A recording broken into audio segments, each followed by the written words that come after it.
Meus caros amigos e amigas, vocês estão no canal Espiritismo Explicado, eu sou Lazarino Barbo. Hoje vamos dar continuidade ao estudo do Livro dos Espíritos. Vamos estudar a parte do parentesco e filiação. Esta parte do estudo comportam as perguntas 203, 204, 205 e 206 do Livro dos Espíritos. Na pergunta 203, Allan Kardec perguntou aos espíritos: transmitem os pais aos filhos uma parcela de suas almas, ou se limitam a lhes dar a vida animal a que, mais tarde, outra alma vem adicionar a vida moral? E os espíritos responderam: os pais dão-lhes apenas a vida animal, pois que a alma é indivisível. Um pai obtuso pode ter filhos inteligentes e vice-versa. Então, meus queridos irmãos e irmãs, nesta pergunta 203, os espíritos respondem que os pais são capazes de dar aos seus filhos os corpos. A conjunção de material genético de pai e mãe vão proporcionar aos filhos um novo corpo, mas não uma alma derivada da alma dos pais. Porque a alma que vai reencarnar, que vai tornar-se encarnada, é a de um espírito que já existia antes desta união de pai e mãe, para que acontecesse uma nova encarnação. Somos capazes de dar aos nossos filhos seus corpos, mas suas almas já existiam antes de que um novo corpo fosse constituído para que um espírito o habitasse. E na pergunta 204, Allan Kardec pergunta aos espíritos: uma vez que temos tido muitas existências, a nossa parentela vai além da que a existência atual nos criou? E os espíritos responderam: não pode ser de outra maneira. A sucessão das existências corporais estabelece entre os espíritos ligações que remontam às vossas existências anteriores. Daí, muitas vezes, a simpatia que vem a existir entre vós e certos espíritos que vos parecem estranhos. Interessante nesta resposta, porque é como se perguntasse aos espíritos se a nossa família no plano espiritual é maior ou menor do que a nossa família enquanto estamos aqui encarnados.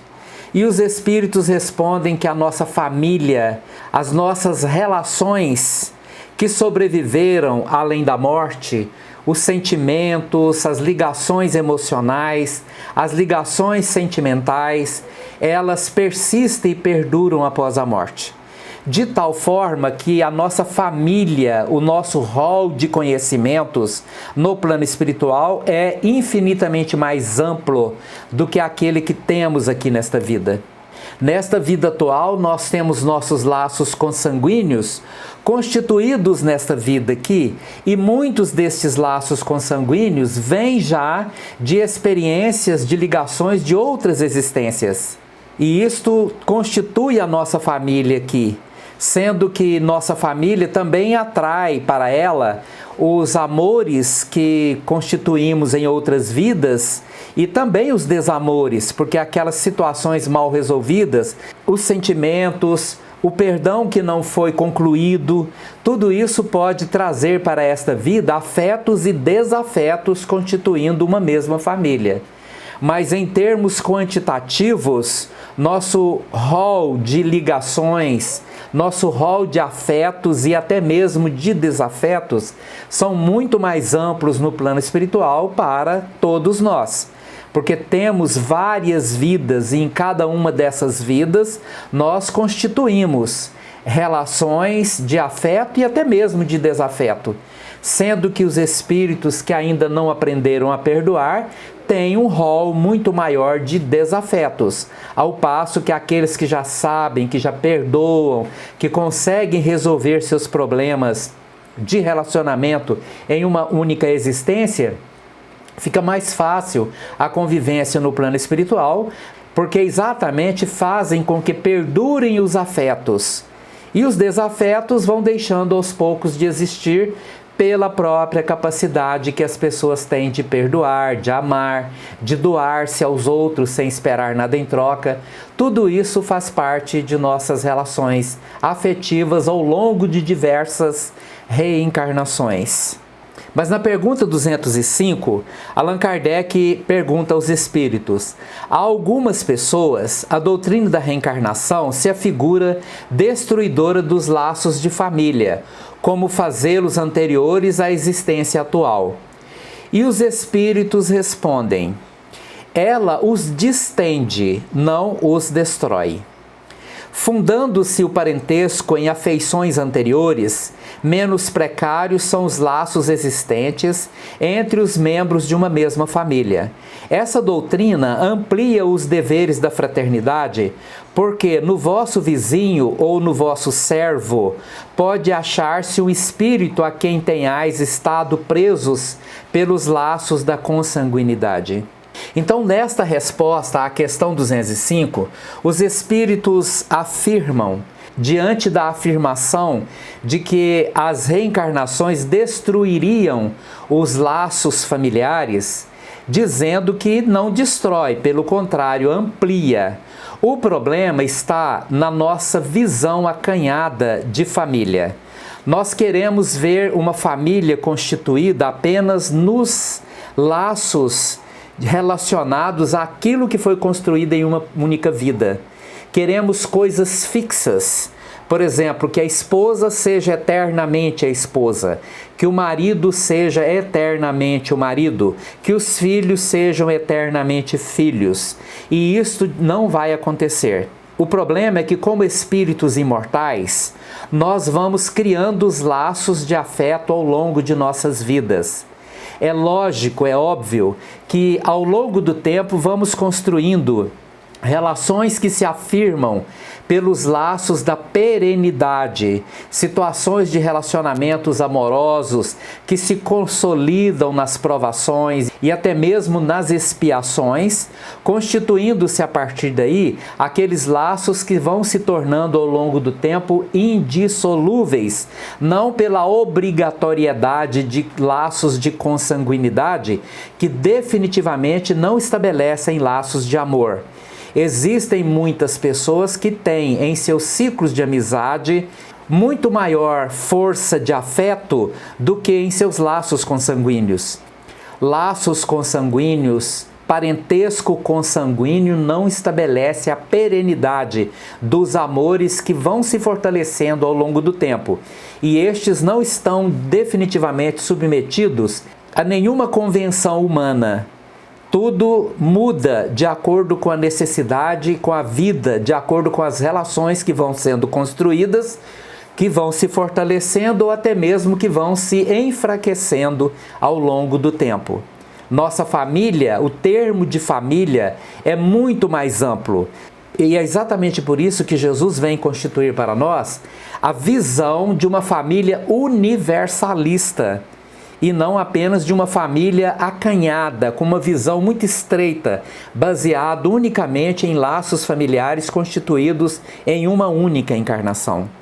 Mas na pergunta 205A, Allan Kardec ainda pergunta aos espíritos: ela, no entanto, a reencarnação, diminui a importância que alguns dão à genealogia, visto que qualquer pode ter tido por pai um espírito que haja pertencido a outra raça, ou que haja vivido em condição muito diversa. E os espíritos respondem: é exato, mas essa importância assenta no orgulho. Os títulos, a categoria social, a riqueza, eis o que esses tais veneram nos seus antepassados. Um que coraria de contar como ascendente honrado sapateiro, orgulhar-se-ia de descender de um gentil homem devasso. Digam, porém, o que disserem, ou façam o que fizerem, não obstarão a que as coisas sejam como são, que não foi consultando-lhes a vaidade que Deus formulou as leis da natureza. Então, meus queridos amigos e amigas, a reencarnação, ela não se constitui em cima de nossos valores ditados pelo orgulho e a vaidade humana. É interessante como muitas vezes, ao consultar determinadas pessoas que erroneamente fazem previsões do que você foi ou deixou de ser em vida passada, quase sempre nos respondem, atendendo à nossa vaidade, de que em vida passada fomos um rei, uma rainha, fomos alguém que tivemos alguma importância no cenário da atividade humana relacionado àquilo que faz, aquilo que monta a ideia do orgulho. Mas a maior parte da população sempre se constituiu de mendigos, trabalhadores comuns, pessoas que viviam pelas ruas, ou mesmo pessoas simples e comuns que nunca tiveram, em nenhum momento, nenhuma ascendência social. Mas o orgulho quer que isso aconteça. E estas informações pretensamente vindas do plano espiritual sempre tendem a colocar em evidência este orgulho. Por isso a razão do arianismo, né? Aquela situação em que alguém quer sempre pertencer a uma raça pretensamente, erroneamente considerada como superior, esquecidos de que na Terra existe uma única raça, a raça humana. Somos todos humanos e podemos sim nascer em qualquer condição, sendo que a lei de ação e reação nos coloca na obrigatoriedade, se formos pessoas cujo comportamento seja ditado pelo preconceito, nós vamos reencarnar numa vida futura, exatamente naquela raça, naquela condição sexual, naquela condição social que por alguma razão, por orgulho, vaidade ou egoísmo, nós execramos na vida atual. Se eu execro na vida atual uma certa condição, eu vou nascer naquela condição, porque é isto que a lei de ação e reação muitas vezes determina. Por isso, na condição de espíritas, nós não podemos basear nosso comportamento em nenhuma forma de preconceito. Humanamente, devemos aceitar a condição de cada pessoa como a experiência necessária que aquela pessoa está vivendo para o seu progresso, para o seu adiantamento moral, e não para evidenciar a sua condição baseada no preconceito, no orgulho e na vaidade. Na pergunta 206, Allan Kardec pergunta aos espíritos: do fato de não haver filiação entre os espíritos dos descendentes de qualquer família, seguir-se-á que o culto dos avoengos seja ridículos? Precisamos entender a pergunta. É aquela situação de alguém cultuar antepassados, descendente daquele sangue. Eu tenho nome, eu tenho sobrenome daqueles que vieram antes de mim. Então ele pergunta se isso seria ridículo, porque os espíritos não descendem dos espíritos. Os corpos descendem dos corpos, mas os espíritos não descendem dos espíritos. E os espíritos então respondem: de modo nenhum, não é ridículo. Ele está falando que não é ridículo. Todo homem deve considerar ditoso por pertencer a uma família em que encarnaram espíritos elevados. Eu posso me sentir ditoso. Ele não fala orgulhoso, ditoso.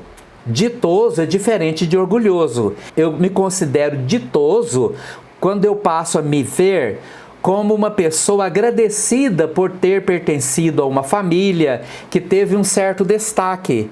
Mas fazer disso um objeto de orgulho, por me considerar privilegiado em alguma situação, por ter pertencido a uma determinada raça, por ter pertencido a um determinado laço consanguíneo, isto sim é ridículo. Porque como espírito imortal, eu não tenho descendência de um espírito. Eu tenho descendência física, corporal, não descendência espiritual. Todos os espíritos foram criados por Deus e não pelos nossos pais.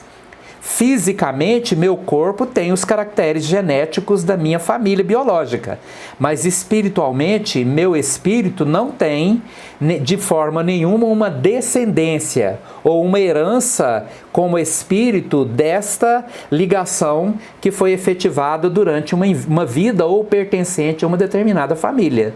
E os espíritos continuam: se bem os espíritos não procedam uns dos outros, nem por isso menos afeição consagram aos que lhe estão ligados pelos elos da família. dado que muitas vezes eles são atraídos para tal ou qual família pela simpatia ou pelos laços que anteriormente se estabelecem. Interessante, porque aqui eles dizem que as nossas famílias, elas também perduram durante o tempo pelos laços do afeto. Os afetos, os amores, sempre irão se atrair em vidas futuras, ao passo que os desafetos serão obrigados a se ligar também numa vida futura para poder dissolver algum laço de ódio, de mágoa que tiver aí persistente nesta ligação diante dos laços eternos. E os Espíritos continuam: mas ficai certos de que os vossos antepassados não se honram com o culto que lhes tributais por orgulho. Até porque muitas situações do que a humanidade se orgulha hoje seria jogar sobre nossos antepassados os seus próprios erros. Quantas vezes nós nos orgulhamos por ter sido, por exemplo, neto, bisneto de um coronel terrível, violento, orgulhoso, que matou muita gente? Quantas vezes nos sentimos orgulhosos por pertencer a uma família cujo sobrenome herdamos, e aquele sobrenome, em muitas situações, é um sobrenome ligado à posse de escravos, à crueldade, ao enriquecimento pela exploração dos outros. Então os nossos antepassados não se orgulham, não se sentem felizes quando trazemos à tona não aquilo que espiritualmente eles têm que se orgulhar, pelo contrário, por aquilo que eles precisam refazer em suas vidas, tornando-se, eles estão em busca agora de tornar-se espíritos melhores, pessoas melhores, espíritos evoluídos. E dentro da sua evolução, aquele passado que orgulha muitas vezes a condição humana aqui, este mundo de vaidade e egoísmo, não orgulha de maneira alguma aquilo que eles querem se lembrar ou a forma como querem ser lembrados enquanto estão no plano espiritual.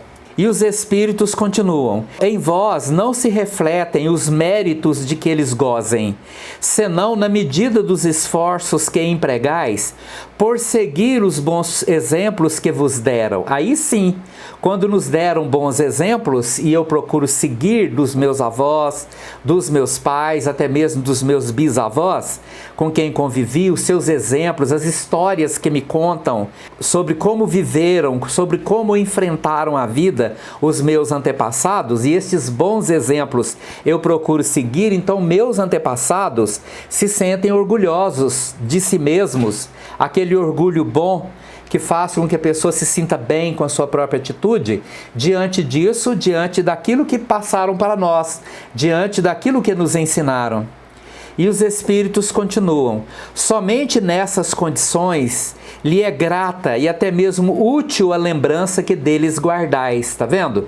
Quando lembramos de nossos antepassados, com amor, com agradecimento, procurando de alguma forma agradecê-los pelas suas atitudes boas, pelas vezes que nos afagaram, pelos ensinamentos que nos deram, pela força moral que impactou de alguma maneira a nossa vida, pelo seu comportamento, sim, aí sim, isto é benéfico para eles. Mas isso nem sempre orgulhos humanos. Somos muito orgulhosos de nomes que às vezes representaram, durante a encarnação desses nossos antepassados, muitas vezes o próprio terror na vida de muita gente. Por essa razão, nós temos sempre que lembrar que os laços consanguíneos são muito importantes e precisamos sempre ser muito agradecidos pelos nossos pais, nossos avós, nossos bisavós, mas sempre considerar que os laços, as ligações que persistem no plano espiritual, são as ligações de amor, são os afetos, as doações, as renúncias, aquilo que nos coloca diante de uma situação de agradecimento espiritual, porque isto tem importância, isto perdura, isto se eterniza. Muito obrigado pela sua atenção, muito obrigado pela sua presença aqui conosco. Te pedimos que, se você gostou desse vídeo, deixe aí o seu like, inscreva-se no nosso canal e compartilhe com seus amigos. Muito obrigado por você estar aqui conosco.